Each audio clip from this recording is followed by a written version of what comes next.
Hello, and welcome back to the Love Brought You Here podcast. I'm your host, Cassandra. I did miss you guys last week. It was a holiday, and I was like, I may as well take some time too. So I didn't post anything last week, but I'm back.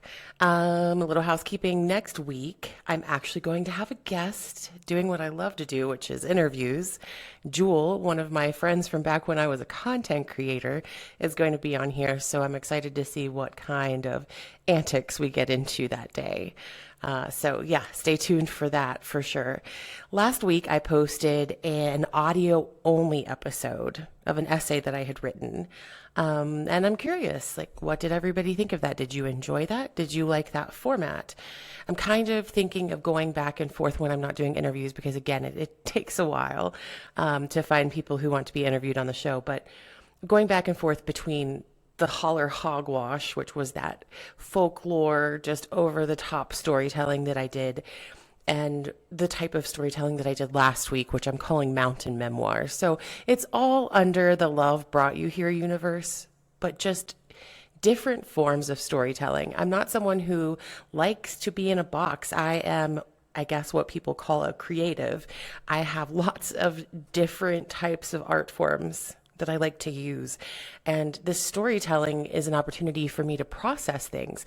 And again, if you are out there and you are someone who has not created art in a while, and maybe you're like, oh my gosh, I don't have this, I don't have that, I don't have colored pencils and I want to do a color. What do you have? What do you have? Do what you have. You might discover something that you didn't know you liked or that you're really good at. Experiment with different art forms, but do something. Create crap. Because a lot of times with creativity, even with intuition, anything under that kind of umbrella term, it's not that the thing that you're going to make is perfect initially, but often it's like a road sign. You know, you're on the interstate and you're driving and you see an exit to Denver, for example. Quite often when you get off the exit from the interstate, you're not going to immediately be in Denver. You still have some more road to travel. So again, I'm just encouraging you, make some crap. Today, I'm going to go back to that format of reading an essay. This is more of a mountain memoir. So I've been thinking since the Cassandra Voice, that story that I shared about being a glass child, the essay I should say, about being a glass child and the invisibility of a population. And that actually helped me in one of my creative projects, my nonprofit. It helped me narrow down the scope of what I was trying to do. So again, sometimes it's not about the product itself, it's about the journey, so to speak. But I've been thinking about the flattening of humanity. And what I mean by that is I spent personally a lot of time in and out of systems. Before 2022, I had worked in the nonprofit sector. I had done a lot of healthcare work. I'd done a lot of social work adjacent, human resource adjacent work. I'd done all of those things and served the population. I was an advocate for women's rights and domestic violence survivors. But then after 2022, I ended up on the other side. And eventually, I avoided the systems, so to speak, like the shelter systems for a while. But in 2024, my car blew up and I had no choice but to stop running and to be entered into a sheltered system. And for someone like me who had a life before that, and everyone has a life before an incident, but the thing that I noticed while I was in the system was that there were people who had lived within codependency for a long time. And we try to triage in a way that's a one size fits all. And so much like I said, when you're making art, when you're doing a creative project, what do you have? Focus less on what you don't have. Focus on what you do have. But that's not how we triage people entering into a system who need social supports. For example, in a shelter, you're seen as your greatest deficit. You are unhoused, and you are the same as someone who has never lived independently. I had served on the board of directors for the ACLU. I had worked in like healthcare management for a long time. I had a bachelor's degree. Not that that made me better than anyone else, but it certainly made my experiences very different. The people that I was being told to help with my resume honestly didn't even understand the vocabulary and the wording that were on it, and that I was supposed to like the programming. And again, this is sounding a little elitist, but it is what it is. My needs were very different. The supports that I needed were very different than some of the people that were in the system. And the programming, there was a program that I entered once in a shelter. It was designed for people who had never lived on their own, who didn't understand how to rent an apartment, who had never had meaningful employment. And I'm glad that those supports exist. But I found that very reflective of being a glass child. I fell through the cracks of the system over and over again. I didn't have severe mental illness. I didn't have substance use disorder. And so immediately I was excluded from a lot of housing resources. And so I started to see, as I wrote this piece, the Cassandra Voice, about the glass child, how we tend to, I guess I began to be able to articulate the ways in which I saw the flattening of the system, the ways that I saw being a glass child be carried through into adulthood, into needing support. It wasn't about my deficit. I just had a discontinuation of being able to be in the workforce. Like there was a pause, there was a break in that. It wasn't that I didn't know how, but when you get to a certain point at the bottom, it's almost impossible to claw your way back up. And so, in any event, I started thinking about how we flatten people and how we flatten humanity in those ways. And I'm going to be incorporating that into this nonprofit that I'm writing. But very recently, a few days ago, actually, I wrote this essay. Again, this will be under the kind of subtitle of Mountain Memoirs, but it is called The Multipurpose Room. So let me know what you think. When I was in grade school, our multipurpose room lived up to its name.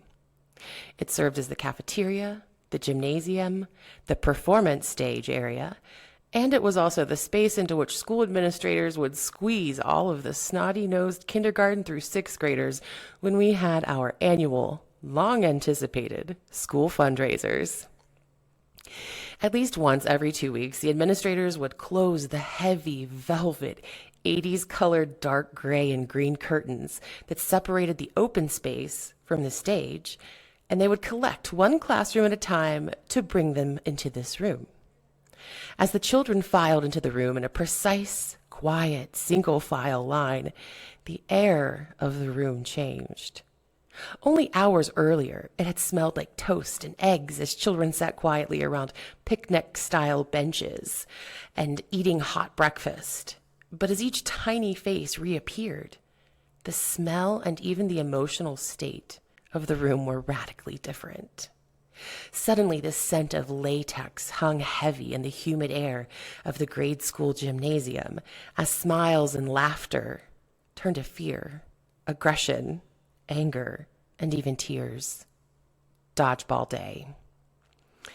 The same room that hours earlier had provided nourishment and community now became a battleground and a source of anxiety as the sound of rubber balls ricocheting off the cinder block wall rang throughout the space. As small pockets of children weaved and ran through the room with the same energy of sanderling birds racing the beach surf on their spindly legs, as many as 5 dodgeballs at once flew through the air with the speed and force of rubber bullets during a heated protest. Occasionally, the loud echo of a ball forcefully hitting the hard wall would be replaced with the more muffled but dense thud, and the children would gasp as they anticipated the next sound, one of their classmates crying in pain as they were taken to the side to assess their injuries. The room never changed its rules, only the activity that was permitted to define them. What had just been speed, impact, and avoidance suddenly became stillness, attention, and enforced looking. The only consistency in the functional and emotional range of this multipurpose room was its inconsistency. By late afternoon, the same room that had been the scene of crimes of aggression during dodgeball now buzzed with excitement and awe as marionette plays were performed from behind a portable freestanding puppet theater on the stage where children from all grades sat crisscross applesauce in rows upon the floor. With their necks bent upward towards the stage like a sunflower searching for the energizing sun, the children were mesmerized by the theatrical production. Although the angle and juxtaposition of sitting upon the floor and looking up towards the stage provided a direct peek at the puppeteers, controlling the emotional storytelling, no one seemed to notice.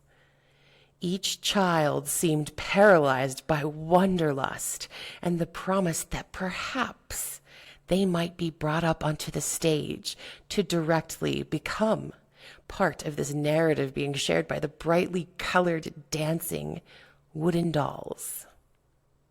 But the absolute pinnacle of anticipatory energy swept the room once a year when it was time for our annual fundraiser. An overdressed, over-makeuped white woman in high heels and a business skirt and a suit jacket would come to our school, flaunting her perfectly coiffed, bleached blonde hair that was fried to a crispy perfection. And each time, this crimson-lipped lady presented the students with poorly produced, cheap items for us all to sell door to door at 10 times their retail value for various quote-unquote causes. Without fail, she would attempt to incentivize us to sell these trinkets using unattainable prizes that required hundreds of dollars in sales. But the prize that made each and every child in the gymnasium absolutely salivate each time this snowy enchantress appeared was a rolled-up string of $1 bills. Captivated, we were all breathless as she unraveled the dollar bills across the room and then around the room. 100 $1 bills taped into a single chain were unspooled around the gym as if value needed to be issued in a continuous line. Something that could be shown, counted, and then taken back intact.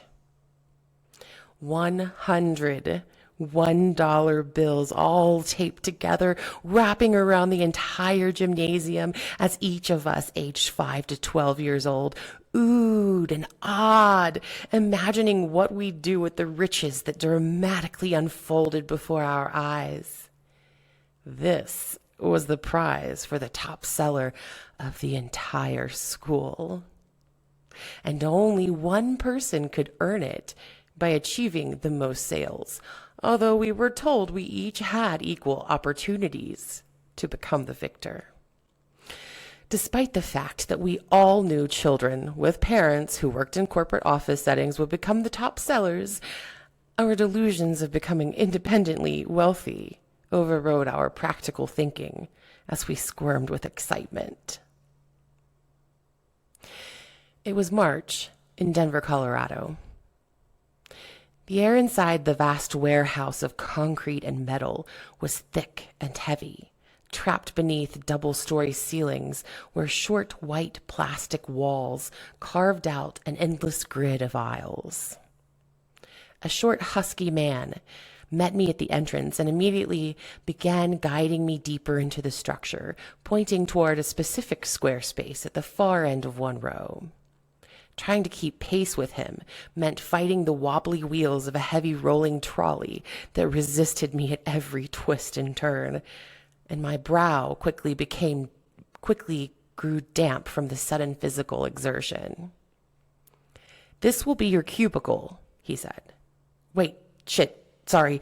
We have almost 300 people here, and someone was supposed to leave today, but apparently they didn't. Hold on." And as he began flipping frantically through a clipboard of paperwork, the man before me with dirty blonde hair unclipped the two-way radio on his belt and placed his finger over a button as he began to speak to an unintelligible voice on the other end. As he threw his arms up in frustration, I noticed an iridescent stripe along the back and the sides of his gray, oversized vest, just below where the word staff was printed in capital letters. As the man wiped the sweat from his brow with the back of his hand, I looked up into the middle of the open warehouse and noticed somewhat of an observation deck with screen walls placed strategically throughout the area to make intentional desk spaces. Centered perfectly in the warehouse, I noticed another person with a staff vest looking around from behind the railing as if they were a correctional officer in the prisons that I had seen on television. "I'm so sorry," stammered the man with the clipboard as he quickly rushed me to another end of the open warehouse. As he passed in front of a specific partition space, he said, "Here is your space. Well, let me just clean it up for you." And quickly he grabbed a broom and a dustpan that had been leaning against a nearby cinder block wall and used the broom to pull random items from beneath the plywood surface. A single shoe, a dull powder blue shirt, large pieces of pretzels and candy. They were all among the retrieved items. And after stuffing this collection in the dustpan, the man grabbed a plastic cushion and balanced it against the wall of the cubicle space. "This is the last bed in the shelter, and this will be your bed. Your number is 653, and that's what you'll use to get your meals, check in at the front door, do your laundry, whatever else you need to do while you're here. Let me write that down for you." He quickly scribbled the number 653 on a business card and handed it to me. "If you're ever late for our 9 p.m. curfew, make sure you call and tell us that you are 653. Do you have any questions?" I did have questions, such as how do I get a sheet or a pillow or a blanket or a towel? But I was completely overwhelmed, and so in a mousy voice I answered, "No, thank you so much." "Okay, great," he replied. "You'll begin receiving case management service in about 2 weeks, and they can help you with navigating housing resources, getting bus tickets, and accessing any kind of other resources that you might need. If you need anything else, please feel free to come up and ask a staff at the front desk, but make sure you stay behind the rope. Never cross the rope." "Thank you," I replied again. As the short man started to walk off, he paused and turned on his heel facing me again. "Oh, and by the way, tonight is karaoke night in the cafeteria, if you'd like to go and watch or sing. It's after dinner from 7 p.m. to 9 p.m. And tomorrow, the Pentecostal church will be here having a service if that's more your speed. Same place, cafeteria." That evening, the air was dense with the thudding of the bass from the karaoke machine, sending reverberating echoes through the uninsulated concrete walls of the cafeteria, as the sound waves intrusively forged into the cubicle sleeping spaces of the sheltered denizens. As someone sang off-key with the gusto of a cattle giving birth in an empty field, I laughed, and I thought that I was glad someone was having more fun than I was. As I lay on my slat of plywood in my cubicle, covered by a thin plastic mattress, on bed 653, I thought back to the multipurpose room in my hometown grade school. 8 months later, as I waited in the cafeteria, beneath the flickering fluorescent lights, for my case manager to arrive for our first meeting, I realized that I never knew anyone who won the string of 100 single-dollar bills in grade school. And that is the story of the Multipurpose Room. I hope that you enjoyed it. I do apologize for everything being kind of all over the place as I find my voice for this podcast, but I stand behind. Sometimes you just need to make things, and writing is helping me. Also, I am working on some exercises that I'm going to be posting on the Substack that accompany this podcast. These are going to be exercises that go along with the story, that help with creativity, that perhaps help somatically with processing things as they come up in your body. I am not a therapist. This is not therapy, but there will eventually be things like worksheets so that as you're creating or as you're doing exercises, you can turn to these things. I'll also be doing some guided meditations, some spoken meditations. So look out for that on my Substack. And if you're not already following it, give it a follow. Everything's in the link tree. Give the Instagram a follow. Give the YouTube a follow. Let's do it all. And this week I don't have a snack, but I do have a song for snacks and tracks, and that song will be Parachute by Hayley Williams. And that was what I was listening to during the time period I mentioned when I came to a shelter in Denver, Colorado. And yeah, I can't even remember the year now, but yeah. So I'm so glad that you're back, and please stay tuned for next week when I have a guest, my friend Jewel, come on. I think it's going to be a good time, and I can't wait to see where it goes. As always, remember to choose yourself. Remember that you are the person who has your own back. Community is wonderful. We heal in community. We create new neural pathways in our brains in community. But the person who will always have your back is you, and you are the only person who is coming to save you. So get creative. And if you've trusted love this far, don't panic now. Love brought you here. See you next week.